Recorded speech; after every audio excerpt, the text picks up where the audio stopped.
ફરીવાર સ્વાગત છે આપ સૌનું। આપણે ધોરણ 12 ના પ્રકરણ નંબર 1 સજીવોમાં પ્રજનનની ચર્ચા કરતા હતા। આજે એમાં આગળ વધીએ, પણ પહેલા થોડુંક ગયા લેક્ચરને યાદ કરી લઈએ। તો લાસ્ટ લેક્ચરમાં આપણે લિંગી પ્રજનનની ઘટનાઓની ચર્ચા કરતા હતા અને લિંગી પ્રજનનમાં મુખ્યત્વે 3 ઘટનાઓ આપણે વર્ણવી હતી: પૂર્વ ફલન ઘટનાઓ, ફલન અને પશ્ચ ફલન ઘટનાઓ। પૂર્વ ફલન ઘટનાઓમાં આપણે 2 પેટા તબક્કા પાડી ગયા: જન્યુ જનન અને જન્યુ વહન। અને એમાંથી જન્યુ જનન એટલે કે જન્યુઓના નિર્માણની આપણે ચર્ચા કરી ગયા અને જન્યુ જનનમાં સાથે સાથે આપણે એ પણ ચર્ચા કરી કે સમજન્યુ કોને કહેવાય, વિષમજન્યુ કોને કહેવાય। પછી સજીવોમાં જાતીયતા એટલે એકલિંગી સજીવો અને દ્વિલિંગી સજીવોની વાત કરી હતી। જન્યુ જનન દરમિયાન કોષ વિભાજનની પણ ચર્ચા આપણે ગયા લેક્ચરમાં કરી ગયા। આજે પૂર્વ ફલન ઘટનાનો બીજો તબક્કો જોઈએ અને એ બીજો તબક્કો છે જન્યુ વહન।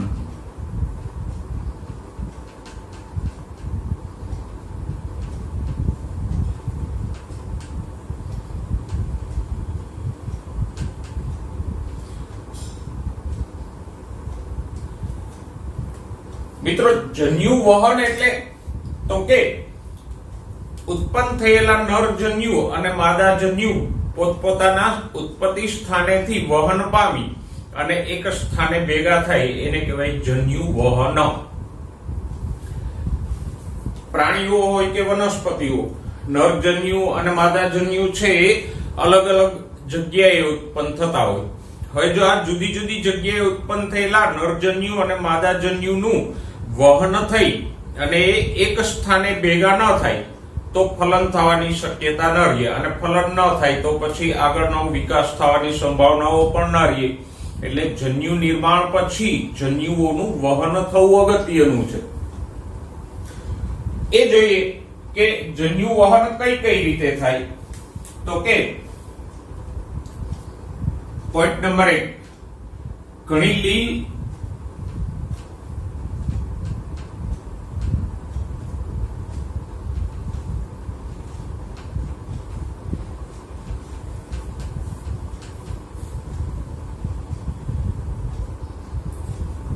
અને ઘણી બધી ફૂગમાં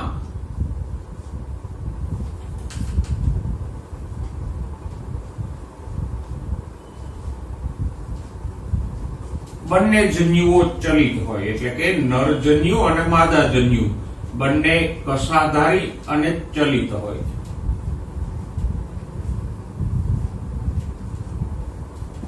એટલે બંને જન્યુઓ છે વહન પામશે। એનાથી આગળ જો તો ઘણી બધી વનસ્પતિઓ, અમુક લીલ, પછી ઘણી બધી ફૂગ,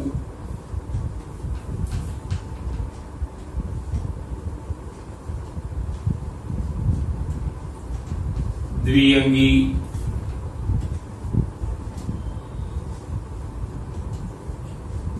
ત્રિઅંગી, આ બધી જે નીચલી કક્ષાની વનસ્પતિઓ છે એમાં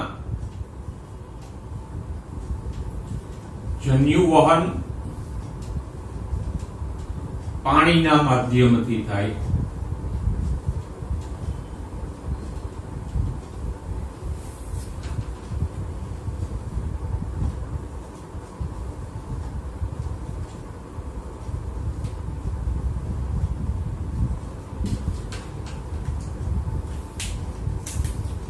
તો લીલ, ફૂગ, દ્વિઅંગી અને ત્રિઅંગીમાં જન્યુ વહન છે એ કોના દ્વારા થાય છે? પાણીના માધ્યમમાં। જો બંને જન્યુ ચલિત હોય તો બંને જન્યુઓ પાણીમાં તરીને વહન પામે। જો ફક્ત નરજન્યુ ચલિત હોય તો એકલો નરજન્યુ છે પાણીમાં વહન પામી અને માદા જન્યુ સુધી પહોંચશે। તો આમ અલગ અલગ રીતે જન્યુ વહન થાય। કાં તો બંને પ્રકારના જન્યુઓ ચલિત હોય અથવા તો એક જ જન્યુ ચલિત હોય। ઉચ્ચ કક્ષાની વનસ્પતિઓ છે અનાવૃત કે આવૃત બીજધારીમાં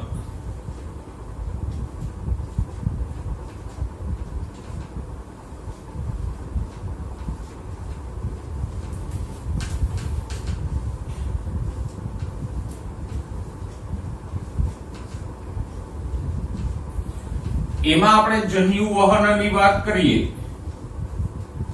તો એ થોડું અલગ રીતે થાય. એમાં પાણી દ્વારા જન્યુ વહન થતું નથી, પણ એના જન્યુ વહનમાં આપણે મુખ્ય બે પેટા તબક્કાઓ દર્શાવી શકીએ. એક તો પરાગનયન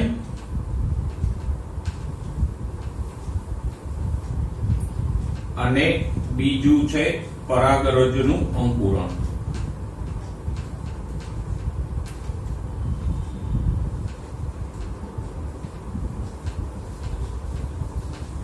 તો અનાવૃત કે આવૃત બીજધારી વનસ્પતિઓમાં જન્યુવહનમાં આપણે આ બે ભાગો પાડી શકીએ, પરાગનયન અને પરાગરજનું અંકુરણ. પણ પહેલા આપણે એ સમજી લઈએ કે આવૃત બીજધારીમાં નરજન્યુ અને માદાજન્યુઓ હોય ક્યાં, એ ઉત્પન્ન ક્યાં થાય. તો પુષ્પની આપણે પ્રાથમિક રચના જાણીએ છીએ અને એમાં આપણે એ પણ જાણીએ છીએ કે પુષ્પમાં પુંકેસર હોય,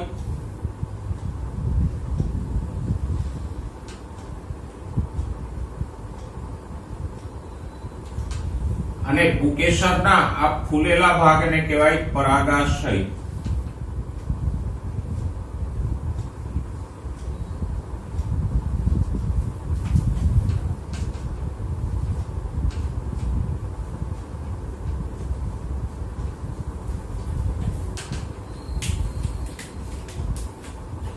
આ પરાગાશયની અંદર ઉત્પન્ન થાય પરાગરજ.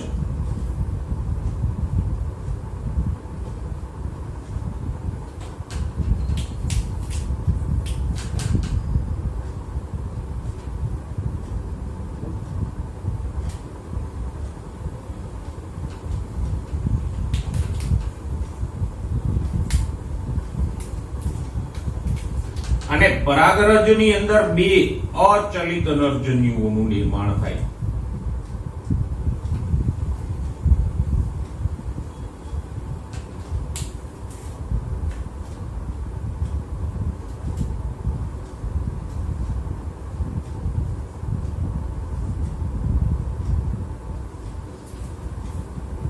તો આમ અહીંયા પુંકેસરના પરાગાશયમાં પરાગરજ ઉત્પન્ન થાય અને પરાગરજની અંદર બે નરજન્યુઓ ઉત્પન્ન થાય, અને આવૃત બીજધારીના આ નરજન્યુઓ છે એ અચલિત હોય છે.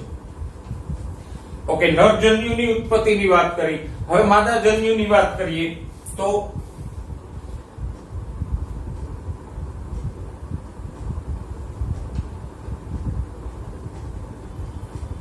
માદાજન્યુ છે એ સ્ત્રીકેસરમાં આવેલા અંડકની અંદર ઉત્પન્ન થશે.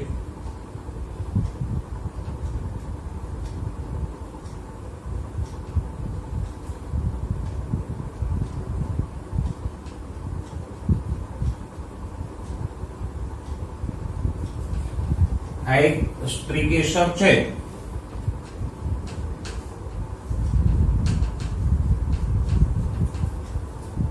તો એના ટોચના ફૂલેલા ભાગને કહેવાય પરાગાસન, આ ભાગને કહેવાય પરાગવાહિની,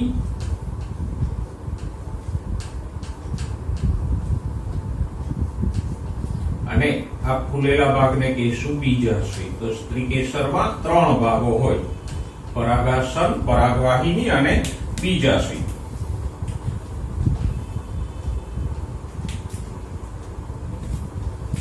બીજાશયની અંદર અંડકો આવેલા હોય. આપણે એક અંડક અહીંયા દોરીએ તો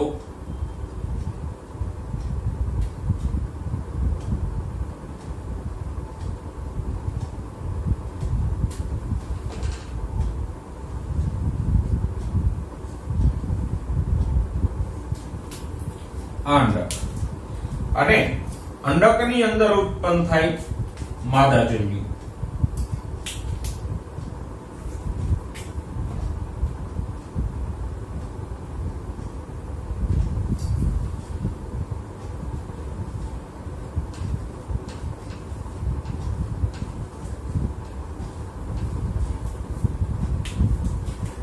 આમ આવૃત બીજધારીમાં નરજન્યુ અને માદાજન્યુની ઉત્પત્તિ ક્યાં થાય તો કે નરજન્યુ છે પુકેસરના પરાગાશયમાં ઉત્પન્ન થતી પરાગરજની અંદર નરજન્યુ ઉત્પન્ન થાય જે અચલિત છે. અને માદાજન્યુ તો કે સ્ત્રીકેસરના બીજાશયમાં આવેલા અંડકની અંદર માદાજન્યુ ઉત્પન્ન થાય એ પણ અચલિત છે. હવે પરાગાશયમાં ઉત્પન્ન થયેલી આ પરાગરજ છે એ સૌથી પહેલા તો સ્ત્રીકેસરના પરાગાસન સુધી સ્થળાંતરણ પામે અને સ્ત્રીકેસરના પરાગાસન સુધી આ પરાગરજનું સ્થળાંતરણ થાય એ ઘટનાને આપણે કહીએ પરાગનયન.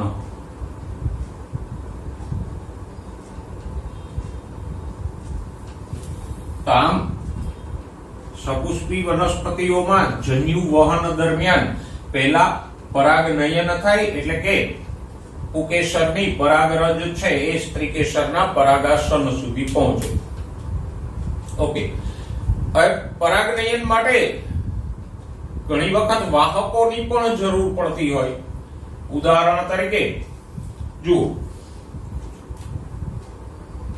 દ્વિલિંગી પુષ્પો હોય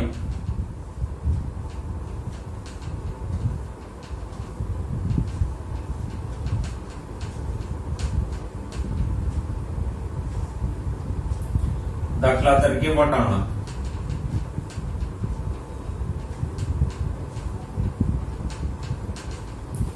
તો એમાં કોઈ પરાગવાહકોની જરૂર નથી.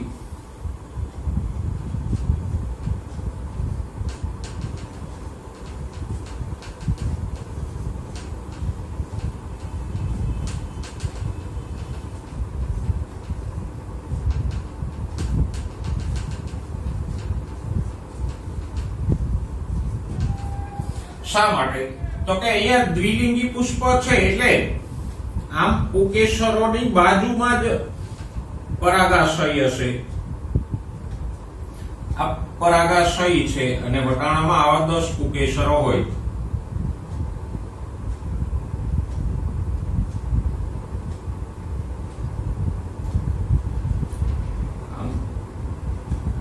આ બધા પુકેસરોના પરાગાશયો છે. તો આવો પુકેસરોનો ગુચ્છ વટાણામાં હોય અને એની બાજુમાં જ સ્ત્રીકેસર હોય.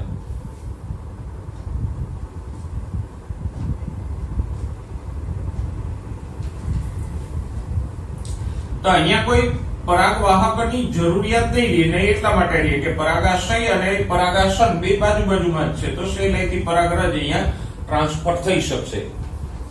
પણ ઘણા બધા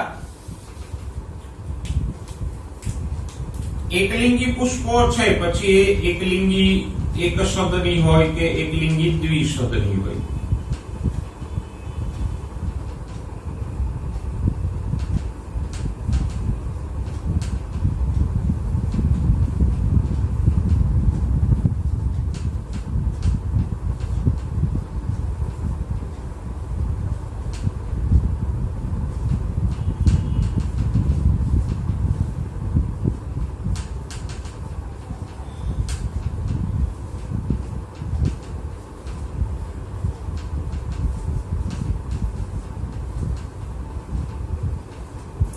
તો આવા એકલિંગી પુષ્પોમાં પવન, પાણી, કીટકો કે પક્ષીઓ જેવા પરાગવાહકોની આવશ્યકતા રહે.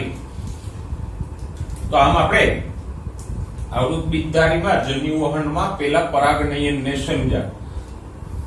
ઓકે, પણ હવે સવાલ એ થાય કે પરાગનયનથી તો પરાગરજ છે ફક્ત પરાગાસન સુધી જ પહોંચી, જ્યારે માદાજન્યુ તો છે કયા છે અંડકની અંદર. તો હવે આ પરાગરજમાં રહેલા નરજન્યુઓ છે એ માદાજન્યુ સુધી કેમ પહોંચે?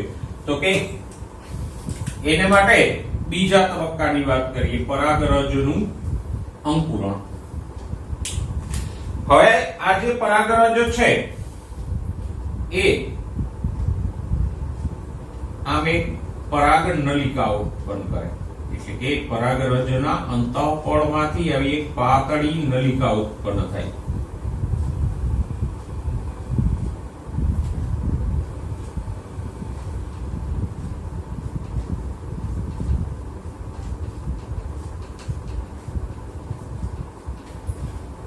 અને આ પરાગ નલિકા ઉત્પન્ન થવાની ઘટનાને જ કહેવાય પરાગરજનું અંકુરણ. તો પરાગનયન પામ્યા પછી આમ પરાગરજનું અંકુરણ થાય અને આ પરાગ નલિકા દ્વારા આ બે નરજન્યુઓ છે એ અહીંયા પહોંચી જાય. તો આમ પરાગ નલિકા મારફતે નરજન્યુઓ છે અંડકમાં આવેલા માદાજન્યુ સુધી પહોંચી જાય. તો અહીંયા જન્યુ વહનમાં બે તબક્કાઓ છે, પરાગનયન અને પરાગરજનું અંકુરણ. અને આપણે એને પ્રકરણ નંબર 2 માં આ આખી પ્રક્રિયા છે વિસ્તારથી જોઈશું. ફરી એક વખત આ મુદ્દાને આપણે ટૂંકમાં જોઈ લઈએ. તો આપણે વાત કરતા હતા લિંગી પ્રજનનની ઘટનાનો પહેલો તબક્કો પૂર્વ ફલન ઘટનાઓ, અને પૂર્વ ફલન ઘટનાઓનો બીજો પેટા તબક્કો જન્યુ વહન. તો ઘણી બધી લીલ અને ફૂગ જેમાં બંને જન્યુઓ ચલિત હોય તો એમાં નરજન્યુ અને માદાજન્યુ બંને પાણીમાં તરી અને વહન પામશે. પછી મોટાભાગની લીલ, ફૂગ, દ્વિઅંગી અને ત્રિઅંગીમાં જન્યુ વહન પાણીના માધ્યમથી થાય. જ્યારે અનાવૃત કે આવૃત બીજધારીમાં જન્યુ વહન છે એમાં આપણે બે ભાગ પાડી શકીએ. પરાગનયન, જેના દ્વારા પુકેસરની પરાગરજ છે એ પરાગાસન સુધી પહોંચે, અને પરાગનયનમાં દ્વિલિંગી પુષ્પો હોય તો ઘણામાં કોઈ વાહકોની જરૂર નથી રહેતી, પણ એકલિંગી પુષ્પો હોય તો એમાં પવન, પાણી, પક્ષીઓ કે કીટકો જેવા પરાગવાહકોની જરૂરિયાત રહે. પરાગનયન પછી થાય પરાગરજનું અંકુરણ, એટલે કે પરાગરજમાંથી આવી એક પાતળી પરાગ નલિકા ઉત્પન્ન થાય અને એ પરાગ નલિકા દ્વારા નરજન્યુઓ છે એ માદાજન્યુ સુધી પહોંચે. પણ અહીંયા બંને જન્યુઓ અચલિત છે, નરજન્યુઓ પણ અચલિત છે અને અંડકમાં આવેલો માદાજન્યુ પણ. ઓકે વિદ્યાર્થી મિત્રો, જન્યુ વહન તમે સમજી ગયા છો, પણ જન્યુ વહનમાં એક વસ્તુ ખાસ યાદ રાખજો કે મોટાભાગની વનસ્પતિઓ અને મોટાભાગના પ્રાણીઓમાં નરજન્યુ છે એ વહન પામે છે, માદાજન્યુ છે એ તો મોટાભાગના કિસ્સાઓમાં અચલિત હોય. તો અહીંયા નરજન્યુનું વહન થાય છે માટે એનો વ્યય થવાની સંભાવના પણ ઊંચી રહે, એટલે કે નાશ થવાની સંભાવના પણ ઊંચી રહે. એટલે જ માદાજન્યુની સાપેક્ષે નરજન્યુની સંખ્યા ઘણી બધી મોટી હોય. દાખલા તરીકે મનુષ્યની જ વાત કરો તો મનુષ્યમાં દરેક માસિક ચક્રમાં એક જ માદાજન્યુ એટલે અંડકોષ ઉત્પન્ન થાય, પણ એની સામે નરજન્યુઓ એટલે શુક્રકોષોની સંખ્યા કરોડોમાં હોય. વહન થાય છે તો આ વહન દરમિયાન ઘણા બધા નરજન્યુઓ છે એ નાશ પામી જાય. તો આમ નાશ થવાની કે વ્યય થવાની સંભાવના ઊંચી હોવાને કારણે મોટાભાગના સજીવોમાં નરજન્યુઓની સંખ્યા માદાજન્યુની સાપેક્ષે ઘણી બધી વિશાળ હોય.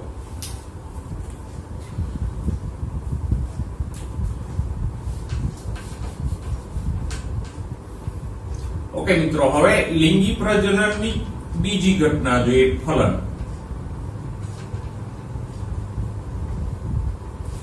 ફલનને ઘણીવાર જન્યુ યુગ્મન પણ કહેવામાં આવે. ફલન માટે વપરાતો બીજો પર્યાય શબ્દ કયો છે? જન્યુ યુગ્મન.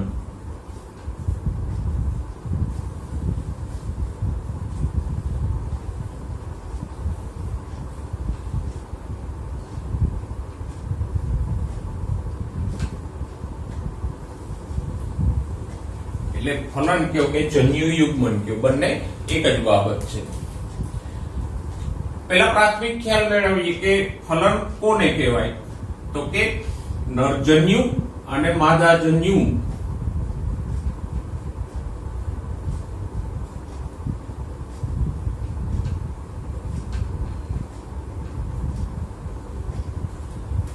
જન્યુ વહનની ક્રિયા દ્વારા એક સ્થાને ભેગા થાય, વહન પામીને.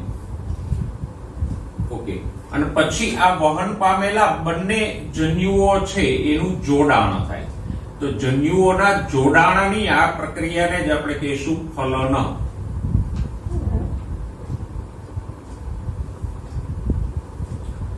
તો આમ ફલન એટલે બીજું કઈ નહીં પણ નરજન્યુ અને માદાજન્યુનું જોડાણ.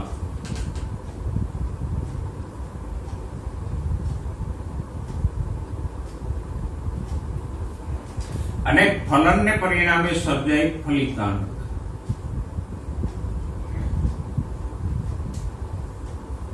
ફલિતાંડ માટે બીજો શબ્દ વપરાય યુગ્મનજ. તો આમ નરજન્યુ અને માદાજન્યુ વચ્ચેના આ જોડાણને આપણે કહીશું જન્યુ યુગ્મન કે ફલન, અને ફલનને પરિણામે ફલિતાંડ અથવા તો યુગ્મનજ નામના એક કોષનું નિર્માણ થાય. ઓકે, થોડીક વચ્ચે વધારાની વાત લઈ લઈએ. આપણે અગાઉ શીખી ગયા કે જન્યુઓ હંમેશા એકકીય હોય, એટલે કે એમાં રંગસૂત્રોનો એક જ સેટ હોય, અને એકકીયને આપણે સ્મોલ n થી દર્શાવતા હતા. અને જન્યુઓ હંમેશા એકકીય જ હોય. હવે જ્યારે ફલન થાય ત્યારે તો કે બે એકકીય નરજન્યુઓનું જોડાણ થાય એટલે ફલિતાંડ હંમેશા કેવું બનશે? દ્વિકીય. કારણ કે રંગસૂત્રનો એક સેટ નરજન્યુમાંથી આવે, રંગસૂત્રનો બીજો સેટ માદાજન્યુમાંથી આવે, એટલે ફલિતાંડમાં રંગસૂત્રોના બે સેટ થઈ જાય, અને એને આપણે શું કહીએ? 2n અથવા દ્વિકીય. તો આમ જેમ જન્યુઓ હંમેશા એકકીય હોય એમ ફલિતાંડ હંમેશા દ્વિકીય હોય. ઓકે, મૂળ વાત ઉપર પાછા આવીએ તો ફલન છે એ મહત્વનો તબક્કો છે, કારણ કે ફલન વિના આગળનો વિકાસ શક્ય ન થાય. મોટે ભાગે ફલન થાય, ફલિતાંડ બને, અને પછી ફલિતાંડમાંથી નવો સજીવ ઉત્પન્ન થતો હોય. તો ફલન છે લિંગી પ્રજનનનો એક અતિશય મહત્વનો તબક્કો છે. ફલનના પ્રકારો જોઈએ. ફલન ક્યાં થાય છે એના આધારે ફલનના બે પ્રકારો જોઈએ. ફલનનો પહેલો પ્રકાર છે અંતઃફલન. સોરી, આપણે પહેલા બાહ્ય ફલન લખીએ. તો ફલનનો પહેલો પ્રકાર છે બાહ્ય ફલન, અને બીજો પ્રકાર છે અંતઃફલન.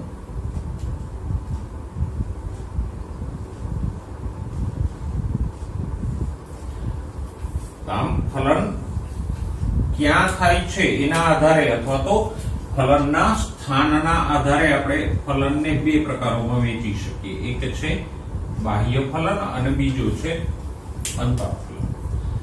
જોઈએ બંને વચ્ચેનો તફાવત. બાહ્ય ફલન તો કે એ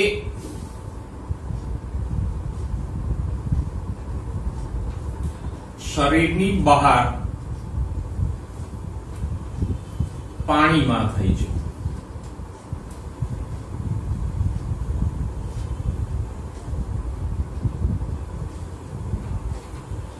અને શરીરની બહાર થાય છે માટે જ આપણે એને બાહ્ય ફલન કીધું.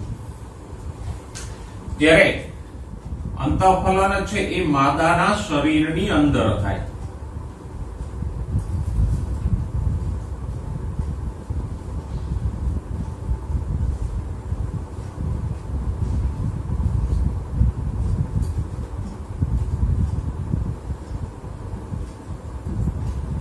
એવા ફલનને આપણે અંતઃફલન કહીએ. જો શબ્દો જ સૂચવે છે આપણને. બાહ્ય એટલે શરીરની બહાર, અને અંતઃ એટલે શરીરની અંદર ફલન થાય એવું. ઓકે, બાહ્ય ફલન કોણ દર્શાવે? તો કે ઘણી બધી લીલ, પછી ફૂગ, એનાથી આગળ જાવ તો અસ્થિ મત્સ્યો,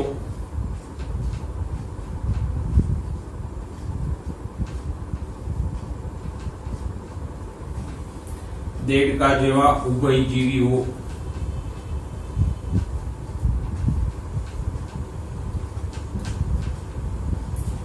આ બધામાં બાહ્ય ફલન જોવા મળે. અંતઃફલન તો કે ઘણી ફૂગ અને બધી જ દ્વિઅંગી, બધી જ ત્રિઅંગી,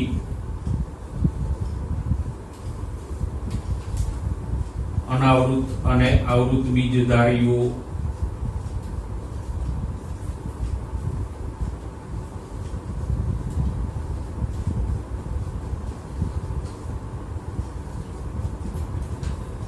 પ્રાણીઓની વાત કરો તો સરીસૃપ,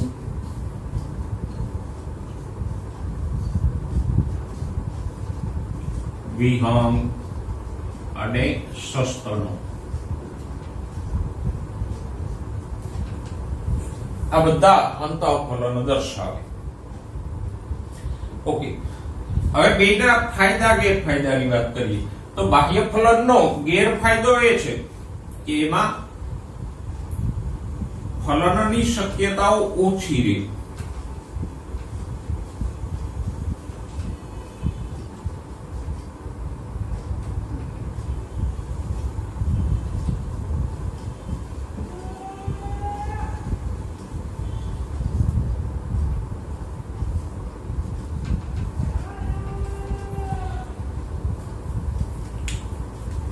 કારણ કે અહીંયા જન્યુઓ છે પાણીમાં મુક્ત થાય છે, તો પાણીમાં મુક્ત થયેલા જન્યુઓ છે એ તો પાણી દ્વારા તણાઈ જાય અથવા તો કોઈ શિકારીઓ છે આ અંડકોષોને ખાઈ જાય, તો આમ એમાં નાશ થવાની શક્યતાઓ વધારે છે. એટલે અહીંયા ફલનની શક્યતાઓ ઓછી છે. પછી બીજું તો કે એમાં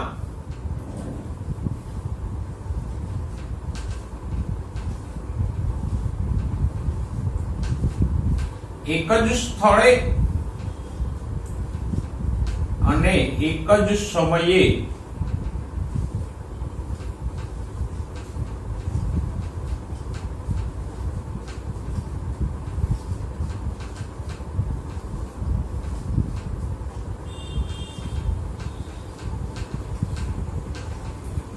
બંને જન્યુઓનો ત્યાગ થવો જરૂરી છે. દાખલા તરીકે દેડકાની વાત કરો તો જ્યારે માદા દેડકો છે એ જે સ્થળે અને જે સમયે પાણીમાં અંડકોષોનો ત્યાગ કરે એ જ સ્થળે ને એ જ સમયે જો નરજન્યુઓનો ત્યાગ કરે તો જ ફલન થાય.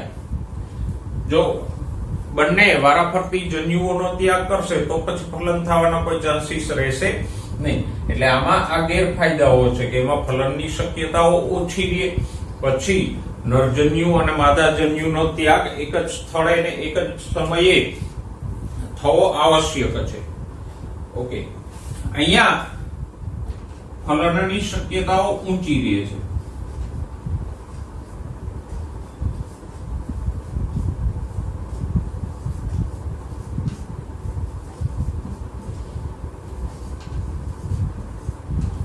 કારણ કે માદાના શરીરની અંદર ફલન થાય છે, એટલે જે શુક્રકોષો છે નર પ્રાણી દ્વારા માદાના શરીરમાં દાખલ કરવામાં આવે તો એ અંડકોષો સુધી પહોંચશે. અને અહીંયા આમ અંડકોષોનો વ્યય નથી થતો, એટલે માદાજન્યુઓની સંખ્યા ઓછી હોય છે.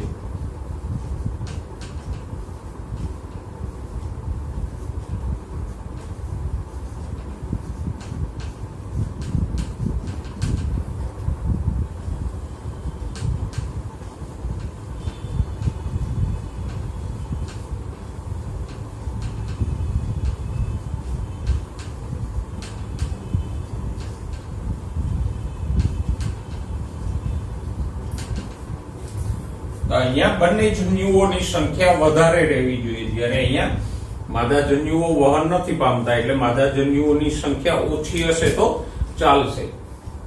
તો આમ આપણે ફલનમાં બાહ્ય ફલન અને અંતઃફલનની વાત કરી. ધ્યાનમાં રાખજો, બાહ્ય ફલન કોણ કોણ દર્શાવે છે તો કે અમુક લીલ, ફૂગ, અસ્થિમત્સ્યો અને ઉભયજીવીઓ બાહ્ય ફલન દર્શાવે. જ્યારે મોટાભાગની ફૂગ, દ્વિઅંગીઓ, ત્રિઅંગીઓ, અનાવૃત અને આવૃત બીજધારીઓ પ્રાણીઓમાં સરીસૃપ, વિહંગ અને સસ્તન પ્રાણીઓ છે એ અંતઃફલન દર્શાવે.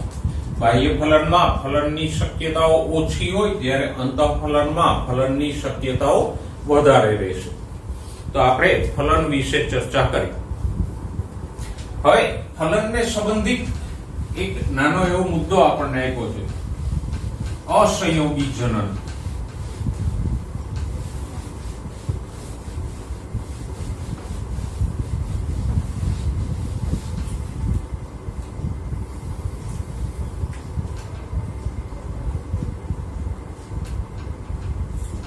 આમ તો અસંયોગી જનનની ચર્ચા આપણે ચેપ્ટર નંબર 2 માં વિસ્તારથી કરશું, પણ અહીંયા પણ એનો પ્રાથમિક ખ્યાલ મેળવી લઈએ. અસંયોગી જનન એટલે તો કે ફલન વગર જ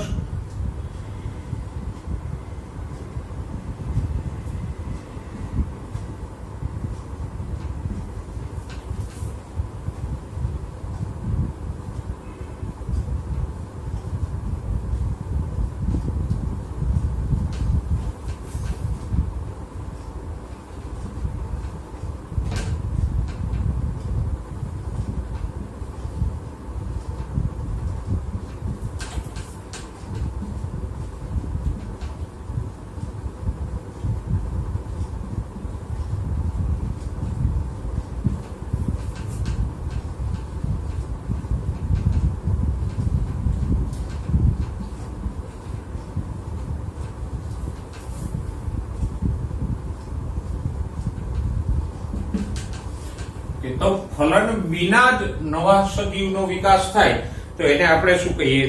અસંયોગી જનન. અહીંયા ફલન નથી થતું, પણ ફલન વિના એમનેમ જ અંડકોષમાંથી સીધો નવો સજીવ વિકાસ પામી જાય છે. અને એટલે જ આપણે બીજી બાબતે નોંધી શકીએ કે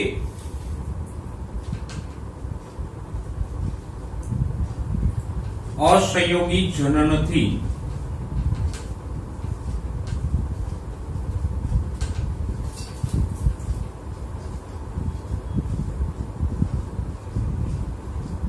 વિકાસ પામતો સજીવ હંમેશા એકકીય હોય.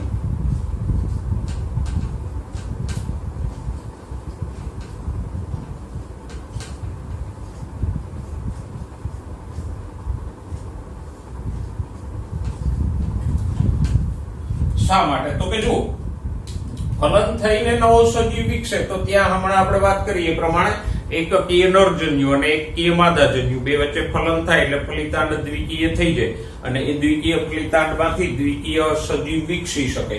પણ અહીંયા તો ફલન જ નથી થતું, સીધો જ અંડકોષમાંથી નવો સજીવ વિકસે છે. તો અંડકોષ કેવો હોય? એકકીય n. તો પછી એમાંથી જે સજીવ વિકસે એ પણ હંમેશા કેવો હોય? એકકીય. તો અહીંયા અસંયોગી જનનથી વિકાસ પામતો સજીવ ક્યારેય દ્વિકીય ના હોઈ શકે. અને અસંયોગી જનન દર્શાવતા સજીવોના ઉદાહરણો જોઈ લે તો કે ઘણા બધા રોટીફર્સ એટલે કે સૂત્રકૃમિઓ, પછી કામદાર મધમાખીઓ,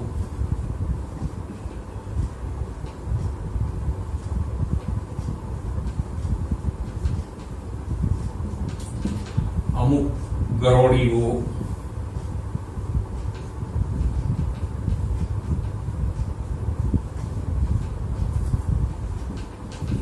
અને ટર્કી જેવા પક્ષીઓ. ટર્કી એક પ્રકારનું પક્ષી છે. તો રોટીફર્સ, કામદાર મધમાખીઓ, અમુક ગરોળીઓ અને ટર્કી જેવા પક્ષીઓ છે એ અસંયોગી જનનથી નવો સજીવ ઉત્પન્ન કરતા હોય છે. ઓકે મિત્રો, તો આજે આપણે બે મુદ્દાઓ જોયા, જન્યુ વહન અને ફલન. આશા રાખું છું કે બંને મુદ્દા તમને સારી રીતે સમજાઈ ગયા હશે. ના સમજાય તો દરેક વખતે હું કહું છું નીચે કોમેન્ટ સેક્શનમાં કોમેન્ટ કરીને જણાવજો.